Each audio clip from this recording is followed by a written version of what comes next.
You should remember from a couple slides ago that the integral of 1 over x is really the natural log of x. And then since it's indefinite, you got to remember your plus c. On the center one here, when you have a couple of things added together that you're integrating, really all you have to do is integrate the first one, and then what you get when you integrate the second one. Well, when you integrate 3 or 2x, you get x squared. Integrate your 3, you get a 3x, and then remember plus c. When you're looking at the second or the third one here, you got to increase your exponent by 1, which gives you an exponent 11. And then you got to think, okay, I got to have something in front to undo that 11, so I got to have a negative or 1 over 11. My parentheses raised to the 11th power, and then you got to remember plus c. So once again, you just want to integrate each one of these individually. So go ahead and do that if you've not done so. You integrate your x cubed, you get a 1/4 x to the 4th. You're going to get a 2x to the 3 halves, because if you're thinking about this, you have your 3, you have your x, and you're going to increase your exponent to the 3 halves. You got to have something in front to undo your 3 halves, which is a 2 over 3. And 3 times 2 over 3 is 2. That's where this 2 comes from. Then we have this here, because we need to get a negative when we take our derivative. If you put your exponent down in front, it's a negative to give you that, so that's why we're starting out with positive. And then you got to remember plus c. Typically, you're not going to leave it with a negative exponent, so you're going to just rewrite it, and we get this. Integrate this. You're going to integrate your cosine, and that's your sine. Then you got to think, okay, I have a 2 in front, but I got to undo my derivative of this, which is a 3. So I got to have a 1/3 along with that 2. Gives me my 2/3. Here, the derivative of what is sine, and that's your cosine. Got to undo your chain rule of the 4 with your 1/4 in front. And then you got to remember plus c.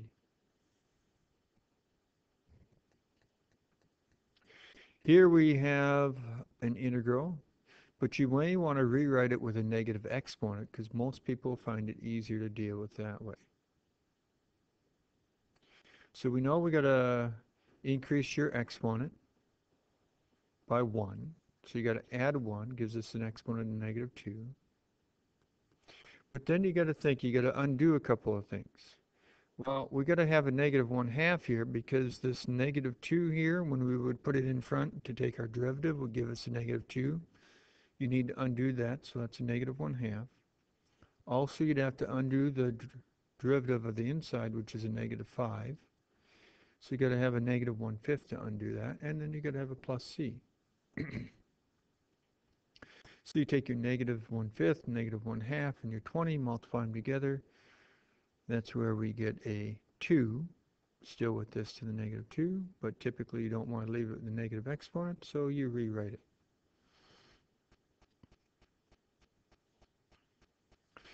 Sometimes you can figure out the value of c, and that's what we're looking here for your initial value problem. What we've been doing before when we were going plus c is we're just writing the general solution. When you're given an initial value or initial condition, you can actually find the particular solution, the exact solution. So for this one, we're going to start off with your original function, and we're going to have to integrate that.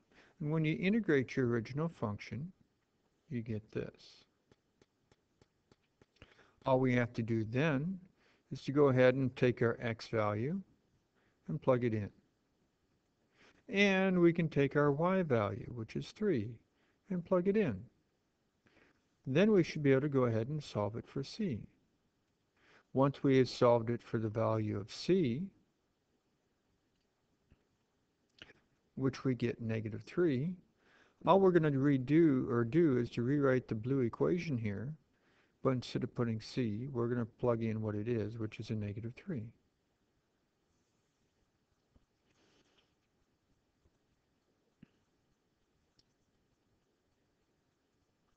Your units pretty much tell you what to do. So this goes back to your first two packets from the college preparatory math stuff. If you're looking at your position function and you wanted to take a look at your slope here, your slope, remember, is units of the rise, which is meters, over units of the run, which is seconds. And so we would get your slope, meaning meters per second, which is your velocity. So the derivative of your position is your velocity. Also, if you have your velocity function here, and you wanted to take your derivative, that would be your slope here. It would be units of this over units of this, which would then be meters per second squared. So the derivative of your velocity is your acceleration. Also, if you're looking for the area underneath your curve, you'd multiply your units together, which is your integral area underneath the curve. So when you integrate your velocity, you multiply your units together, it gives you meters, which is your position or your distance. So on that, your units are always telling you what to do. On this one here, read through this, then we'll start the problem. We get our deceleration, so that means our acceleration is negative 20. Your velocity, well, you have to integrate your acceleration to be able to get velocity, so we need to integrate our negative 20 with respect to time. Well, when we do that, we end up getting negative 20t plus c1, which c1 then is really your initial velocity because that's what you're starting out with for your velocity equation. Well, we need to then deal with our distance because up here we're also dealing with 160 feet, which is distance. Well, you should remember to get distance, you need to then integrate your velocity. Well, our velocity that we have, v of t, is just this. So we're going to just go ahead and take that and plug it in. So that's what we have here. Now we need to integrate our distance. Negative 20t gives us a negative 10tc, or t squared, plus our c1t, plus another constant, which since we're dealing with a distance function, that would then be your initial distance. Our initial distance is 0, and that's given to us up in our diagram. When we look up here in our diagram, it says x is your distance is 0 when your time is 0, so initial distance is 0. So we don't have to have that second c, so we get our distance function to be this. So we know our distance is 160 feet, but we don't know our time. But we know at the end of that 160 feet, you're not moving anymore because that's all the farther you slid. So your velocity is 0. So we know our velocity is going to be 0. So we set our velocity equal to 0. We also know that our distance has to be 160. So we set our distance that we figured out up here equal to 160. So now we have these two light green equations, two equations with the same two variables. All we have to do is solve these. So we solve this first one over here on the right for a C1. Then all we had to do is we come over here and plug it in. So we'll go negative 160, or 160, negative 10t squared plus, and then instead of putting C1, we put our 20t in. Then all we have to do is solve it for our time. 160 equals 10t squared, divide by 10, take your square root.